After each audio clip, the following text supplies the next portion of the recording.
સૌથી પહેલા મેં અહીંયા 500 ગ્રામ બટેટા લીધા છે, તેને મેં બાફીને છાલ ઉતારી લીધી છે. તમે બટેટાને બાફો એટલે તેનું પ્રેશર જાતે પૂરું થાય પછી તરત જ ઢાંકણ ખોલીને બટેટાને બહાર કાઢી લેવાના. પાણીમાં નહીં રહેવા દેવાના, કારણ કે પાણીમાં રહેવા દેવાથી બટેટા નરમ થઈ જશે અને આપણા પાપડ સારા નહીં બને. બટેટાને હવે એકદમ ઝીણા ઓલવાળી ખમણીથી છીણી લઈશું, અથવા ગરમ બટેટાને તમે મેશરથી મેશ પણ કરી શકો. તમે ગમે તે રીતના મેશ કરો પણ તેમાં બટેટાના ટુકડા ના રહે તેનું ધ્યાન રાખવાનું. બટેટા ગરમ હોય ત્યાં જ ફટાફટ તેને છીણી અથવા મેશ કરી લેવા. બટેટા મેં બધા છીણી લીધા છે. હવે તેમાં અડધી ચમચી જીરું, 1 ચમચી લાલ સૂકા મરચાંને મેં દરદરા વાટીને લીધા છે તીખાશ માટે. સ્વાદ અનુસાર મીઠું અને થોડા ફ્રેશ ધાણા ભાજી ઝીણા સમારેલા ઉમેરીશું. હવે આપણે જે સિક્રેટ ચીજ ઉમેરવાના છીએ તે છે રવો. તો 3 ટીસ્પૂન રવો ઉમેરીશું. બધી જ સામગ્રીને સારી રીતના મિક્સ કરી લઈએ. સૂજી નથી લેવાનો, રવો જ લેવાનો છે. જો તમારી પાસે રવો ના હોય અને સૂજી હોય તો તેને મિક્સરમાં ક્રશ કરીને જ ઉમેરવો, નહીંતર પાપડ તૂટી જશે. પાપડ માટેનું મિશ્રણ તૈયાર થઈ ગયું છે. હવે તેલવાળો હાથ કરીને લોવા તૈયાર કરીશું. તો આ રીતના બધા જ લોવા તૈયાર કરી લઈએ.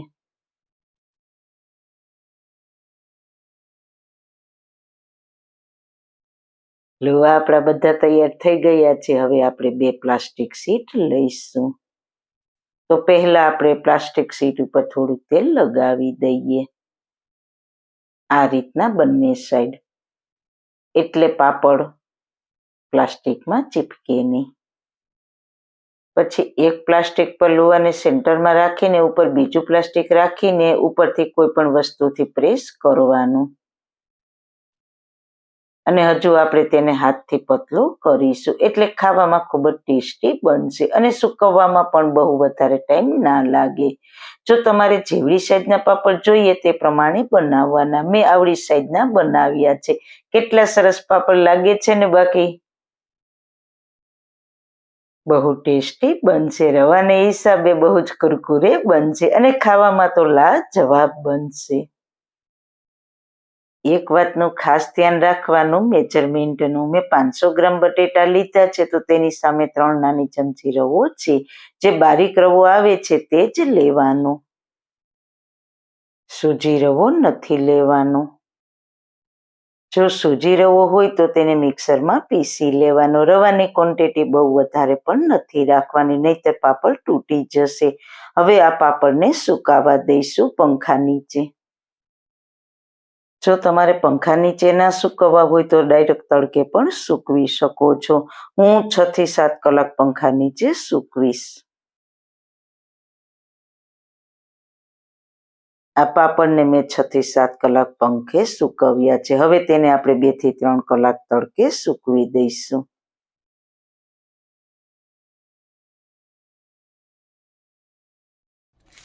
તમે જોઈ શકો છો પાપડ સરસ સુકાઈ ગયા છે. સાંભળો છો ને તેનો ક્રિસ્પી અવાજ? હવે તમે આ પાપડને સ્ટોર કરશો તો આખો વર્ષ તમારા પાપડ ખરાબ ના થાય. લુક પણ સરસ છે, કોઈને ખબર પણ ના પડે કે આ પાપડ ઘરે બનાવ્યા છે. બિલકુલ માર્કેટ જેવા જ છે. રવો ઉમેરેલો હોવાથી સુકાઈ ગયા બાદ રવાના દાણા પણ સરસ દેખાય છે. આ પાપડ બહુ ટેસ્ટી લાગશે. બટેટાના પાપડ તો બધાને ખૂબ જ પસંદ હોય છે. તો આજે મેં એક ચીજ વધારે ઉમેરીને સુપર ટેસ્ટી બનાવ્યા છે. તો જરૂર એકવાર ટ્રાય કરજો. સૌથી પહેલા સાબુદાણાના પાપડ બનાવવા માટે મેં અહીંયા 1 કપ સાબુદાણા લીધા છે. માપમાં તમે જરૂર ધ્યાન રાખજો. તમે ઘરમાં રહેલ કોઈ પણ કટોરીનું માપ લઈ શકો છો. જે કપથી આપણે સાબુદાણા લેશું તે જ કપના માપથી આપણે પાણી લેવાનું છે. સાબુદાણાને બાઉલમાં ટ્રાન્સફર કરી લઈશું અને તેને 2-3 પાણીથી સારી રીતના ધોઈ લઈશું. તેમાં જે વધારાનો સ્ટાર્ચ હોય તે બધો નીકળી જાય. સાબુદાણા સરસ રીતના ધોઈ લીધા છે. હવે તેમાં 1 કપ થોડું ગરમ પાણી નાખીને તેને 3 કલાક પલાળી દઈશું. વધારે પલાળવાની કોઈ જ જરૂર નથી. 3 કલાક થઈ ગઈ છે તો સાબુદાણા સરસ રીતના પલળી ગયા છે. કારણ કે આપણે થોડા ગરમ પાણીથી પલાળ્યા હતા એટલે તે 3 કલાકમાં સરસ પલળી ગયા છે. તો તમે જોઈ શકો છો હાથમાં આ રીતના મેશ થઈ જાય છે. હવે એક જાડા તળિયાવાળી કઢાઈ લઈશું. તેમાં 1 કપ સાબુદાણાની સામે 5 કપ પાણી લઈશું. માપનું તમે બરાબર ધ્યાન રાખજો. જો તમને પાણી થોડું ઓછું લાગે તો થોડું વધારે ગરમ પાણી ઉમેરી શકો છો.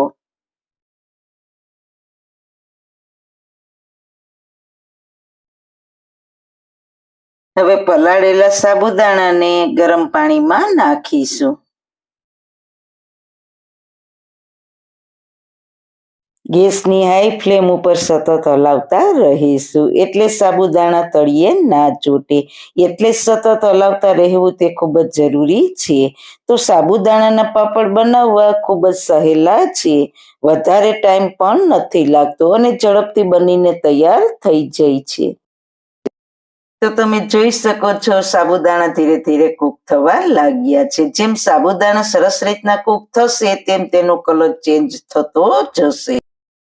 ગેસની હાઈ ફ્લેમ છે અને સાબુદાણા સરસ રીતે ઉકળવા લાગ્યા છે. તો ગેસની ફ્લેમ એકદમ સ્લો કરી દેશું અને સ્લો ફ્લેમ ઉપર સતત હલાવતા રહીશું અને કૂક કરી લેશું. તો મારે 12 મિનિટ જેવું સાબુદાણાને પકાવતા થયું છે અને સાબુદાણાનો કલર પણ ચેન્જ થઈ ગયો છે. તો તેમાં સ્વાદ અનુસાર સિંધવ નિમક ઉમેરીશું. નિમક ઉમેરીને હજી 2 મિનિટ જેવું પકાવીશું. તો સાબુદાણાનો કલર ચેન્જ થઈ ગયો છે અને આ રીતના ચમચામાં પણ સરસ રીતના કોટિંગ થઈ જાય છે. સાબુદાણા કૂક થશે એટલે થોડા ઘટ પણ થશે.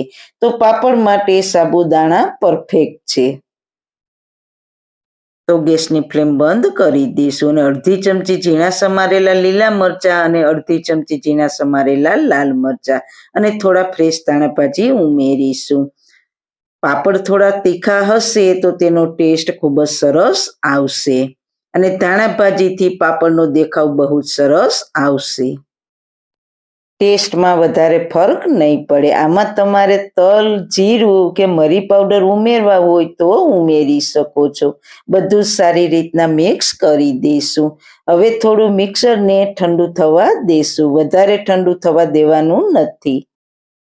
પાપડ બનાવવા માટે મેં અહીંયા સ્ટેન્ડ કે આ કાંઠો લીધો છે. તો તેનાથી એકદમ ગોળ અને બધા જ પાપડ એક સરખા બનશે. અને આ રીતના ના બનાવવા હોય તો ચમચીથી ફેલાવીને પણ બનાવી શકો છો. તો મિક્સર ઠંડુ થઈ ગયું છે તો પાપડ બનાવી લેશું. તો આપણા પાપડ સરસ ગોળ ગોળ બને છે અને દેખાવમાં પણ એકદમ સરસ સુંદર બન્યા છે. તો તમે આ રીતના બનાવશો તો એક સરખા પાપડ બનશે. આને વધારે પતલા નથી કરવાના. સાબુદાણા સુકાઈને એટલે વધારે પતલા થઈ જાય છે. જો તમે વધારે પાપડ પતલા બનાવશો તો સુકાઈ જાય પછી તે ફાટી જશે. તો આ રીતના આવી થિકનેસ વાળા બનાવજો. તો લાગે છે ને બાકી સુંદર. તો તેને બનાવવા પણ એકદમ સહેલા છે. આ પાપડને તમે વ્રતમાં પણ ખાઈ શકશો. તો પહેલા મેં ચોખાના પાપડની પણ રેસીપી આવી સરસ શેર કરેલી છે. આ પાપડને તમે પંખા નીચે સૂકવશો તો 3-4 દિવસની વાર લાગશે અને તડકામાં સૂકવશો તો 2 દિવસમાં સુકાઈ જશે. 1 દિવસ બાદ પાપડ થોડા સુકાઈ ગયા છે. હજી આપણે 1 દિવસ સુકાવા દઈશું. તો સાબુદાણાના પાપડ સરસ સુકાઈ ગયા છે. 2 દિવસ મેં તડકામાં સૂકવ્યા હતા. સરસ સુકાઈ ગયા છે. આને તમે 1 થી 1.5 વર્ષ ડબ્બામાં ભરીને સ્ટોર પણ કરી શકો છો. એક પણ પાપડ આપણો ફાટ્યો નથી. દેખાવમાં પણ સરસ છે અને ખાવામાં બહુ જ ટેસ્ટી બનશે. તો ચલો તેને તળીને બતાવીશું. તો એકદમ સરસ પોચા અને ખાવામાં ટેસ્ટી બને છે. તો જરૂર એક વખત આ રીતના ટ્રાય કરજો. સૌથી પહેલા મેં અહીંયા 1 કપ ચોખાનો લોટ લીધો છે. એક જાડા તળિયાવાળી કઢાઈ લેશું, તેમાં 1 કપ ચોખાનો લોટ લઈશું. તેમાં 1 કપ પાણી નાખીશું. પાણીને લોટમાં સારી રીતના મિક્સ કરી લઈશું. હજી આપણે 1 કપ પાણી નાખીશું. 2 કપ પહેલા એટલે આપણે પાણી નાખ્યું છે કે 2 કપ નાખીને સારી રીતના મિક્સ કરી દઈએ. જો એક સાથે બધું પાણી નાખીશું તો લમ્સ થશે. હવે હું પણ ગણીશ અને તમે પણ ગણજો. પહેલા 2 કપ નાખ્યા હતા, તો આ 3, 4, 5, 6, 7, 8 અને 9. હવે બધું જ પાણી લોટમાં સારી રીતના મિક્સ કરી દઈએ. લોટ અને પાણી સારી રીતના મિક્સ થઈ ગયા છે. હવે કઢાઈને ગેસ ઉપર મૂકીશું અને મીડિયમ ગેસની ફ્લેમ ઉપર સતત હલાવતા રહીશું. 10 મિનિટ જેવું પકાવીશું અને ચમચાની મદદથી તપેલાની છેક નીચે સુધી હલાવીશું, એટલે તળિયે ના ચોટે. ચોખાના લોટના પાપડ બિલકુલ ફાટશે નહીં અને સાથે સાથે ક્રિસ્પી પણ બનશે. તો હું કઈ રીતના લોટને હલાવું છું તે ધ્યાનથી જોજો. 12 મિનિટ જેવું થયું છે અને મિક્સર ઘટ થવા લાગ્યું છે. હવે સ્વાદ અનુસાર નિમક ઉમેરીશું. નિમક પાપડમાં ખૂબ જ ઓછું ઉમેરવાનું, કારણ કે પાપડ સુકાશે એટલે તે નાના થઈ જશે અને પછી તળીએ એટલે તે ખારા લાગે છે. એટલે નિમકને સારી રીતના મિક્સ કરી લઈએ. ચમચાને આ રીતના કોટિંગ થઈ જાય છે તો મિક્સર પાપડ માટે પરફેક્ટ છે. તો ગેસની ફ્લેમ બંધ કરી દેશું અને ઠંડુ થવા દેશું. આ રીતના ઉપર પપડી પડી ગઈ છે તો તે સંકેત બતાવે છે કે આપણા પાપડ ફાટશે નહીં અને બહુ જ સરસ બનશે. હવે તેમાં ઝીણા સમારેલા લાલ મરચાં ઉમેરીશું અને તેને સારી રીતના મિક્સ કરી દઈએ. હવે પાપડ બનાવીશું તો તેના માટે આ રીતના પ્લાસ્ટિક પાથરી દઈશું. એકદમ નાના ચમચામાં થોડું મિક્સર લઈશું અને ચમચાથી ફેલાવી દઈશું. પાપડની સાઈઝ તમે તમારી ચોઈસ પ્રમાણે નાની મોટી કરી શકો છો. ચોઈસ મિત્રો તમારી પાસે છે. પાપડ સુકાશે એટલે પતલા થઈ જશે. પતલા પાપડ બહુ જ સોફ્ટ બનશે. તો આ રીતના બધા પાપડ બનાવી લેશું. આમાં તમારે લીલા ઝીણા સમારેલા મરચાં, મરી પાવડર, તલ જે ઉમેરવું હોય તે તમે ઉમેરી શકો છો. આ પાપડને તમે તડકામાં અને પંખા નીચે ગમે ત્યાં સૂકવી શકો છો. તો બધા પાપડ સરસ રીતના બની ગયા છે. મેં અહીંયા તડકામાં પાપડ સૂકવ્યા છે એટલે તે ઝડપથી સુકાઈ જશે. તો તમે જોઈ શકો છો બીજા દિવસે પાપડ મારા સરસ રીતના સુકાઈ ગયા છે. એકદમ સરસ પતલા અને એક પણ પાપડ તૂટ્યો નથી અને એકદમ સરસ કાચ જેવા બન્યા છે. તો ચલો તેને ફ્રાય કરીને બતાવું. ગરમ તેલમાં પાપડને તળીશું. એકદમ સરસ સોફ્ટ પાપડ બન્યા છે.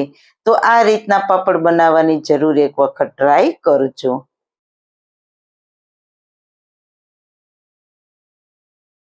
સૌથી પહેલા આખા વર્ષ માટે સ્ટોર કરી શકાય તેવા અને બિલકુલ તેલ વગરના અને સાથે બિલકુલ ફાટે નહીં તેવા પાપડ બનાવવા માટે આપણે લોટનું અને પાણીનું પરફેક્ટ માપ લેવાનું છે. તો તેના માટે મેં અહીંયા 500 ગ્રામ ચોખાનો લોટ લીધો છે. મેં ચોખા દળાવ્યા ત્યારે તેમાં 1 મુઠ્ઠી જેટલા સાબુદાણાને પણ સાથે જ ચોખામાં મિક્સ કરીને જ દળાવ્યા છે. સાબુદાણામાં ચીકાશ હોય છે એટલે પાપડ ફાટશે નહીં. તો ચોખાના લોટને તમારે કોઈ એક વાસણમાં ભરીને માફ કરી લેવાનું. મેં અહીંયા એક બાઉલમાં લોટ ભર્યો છે.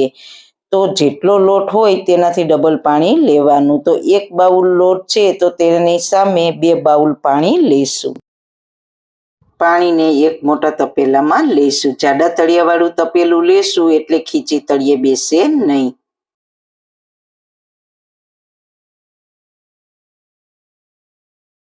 પાણીને આપણે ઢાંકીને હાઈ ફ્લેમ ઉપર ઉકળવા દઈશું.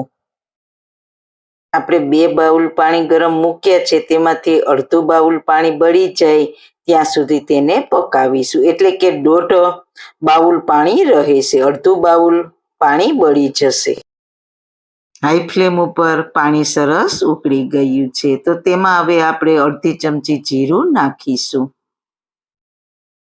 સ્વાદ અનુસાર નિમક અને 500 ગ્રામ લોટની સામે 1 ચમચી પાપડનો ખારો નાખીશું.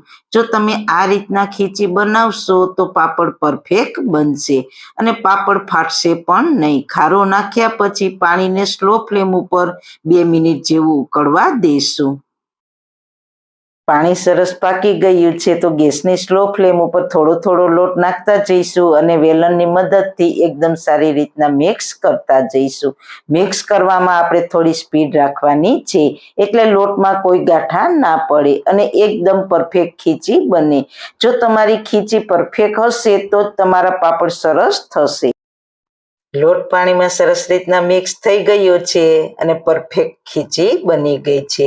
તો હવે આ ખીચીને આપણે બાફી લઈશું. મેં પહેલા સ્ટીમરમાં 2 ગ્લાસ પાણી ગરમ મૂકી દીધું હતું.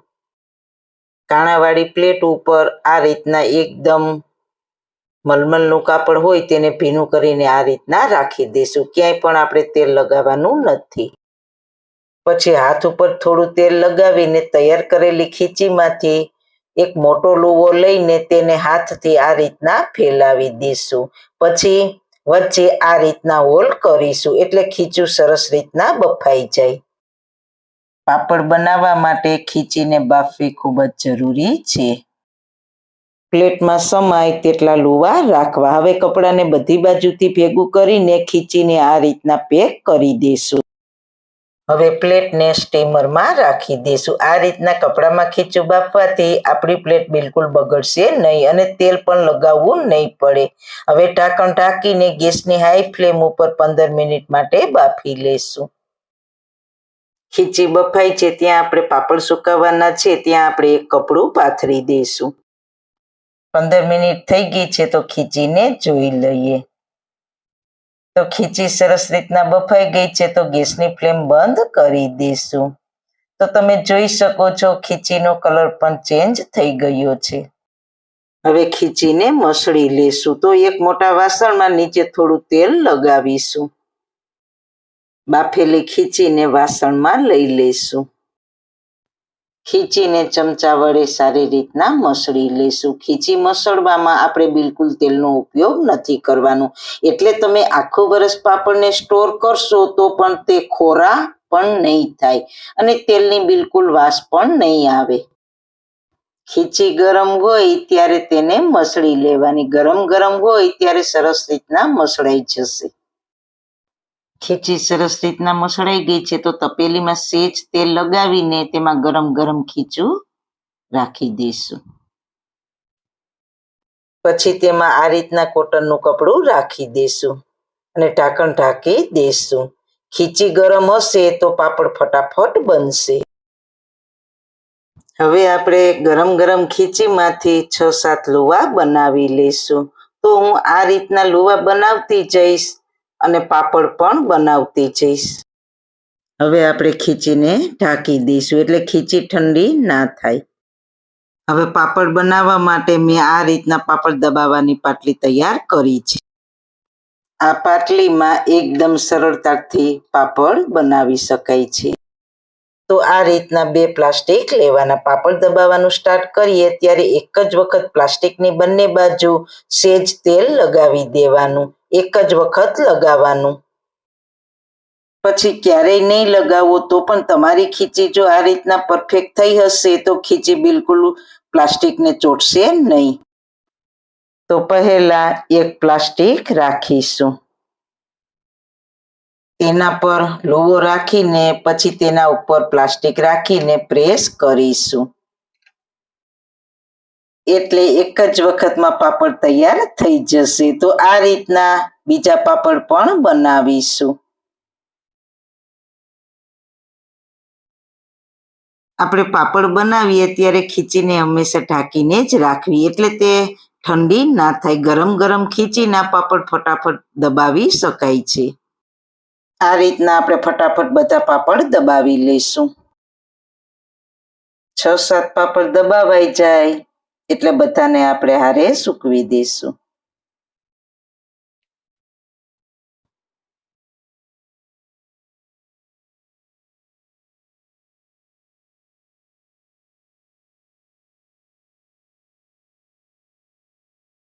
પાપડ સરસ રીતના બધા દબાવાઈ ગયા છે, તો તેને આપણે પંખા નીચે 6 થી 7 કલાક માટે સૂકવી દઈશું. પાપડને પંખા નીચે 7 કલાક સૂકવ્યા બાદ તેને આ રીતના મોટા વાસણમાં ભરીને 3-4 કલાક માટે તડકામાં સૂકવી દઈશું. તડકામાં સૂકવ્યા પછી આ પાપડને તમે હવા ન જાય તેવા ડબ્બામાં ભરીને 1 વર્ષ સુધી સ્ટોર કરી શકો છો. આ પાપડને તળીને અને શેકીને બંને રીતે ખવાય છે, તો હું તમને બંને રીતના બતાવી દઉં. આ રીતના ફટાફટ ફેરવતા જઈશું અને શેકી લઈશું. એકદમ સરસ શેકેલો પાપડ પણ તૈયાર છે. હવે પાપડને તળી પણ લેશું. તો તમે જોઈ શકો છો એકદમ સરસ પાપડ ફૂલ્યા છે. તેમાંથી તેલ આ રીતના નિતારી લેશું. તો બજાર કરતાં એકદમ ચોખ્ખા અને સસ્તા ચોખાના પાપડ ઘરે બનાવવાની તમે જરૂર એક વખત ટ્રાય કરજો.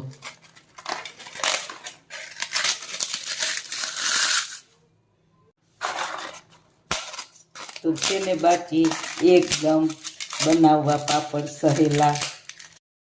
તો સારું ખાઓ, ખુશ રહો. આવી સરસ રેસીપી જોવા માટે તમારો ખૂબ ખૂબ આભાર.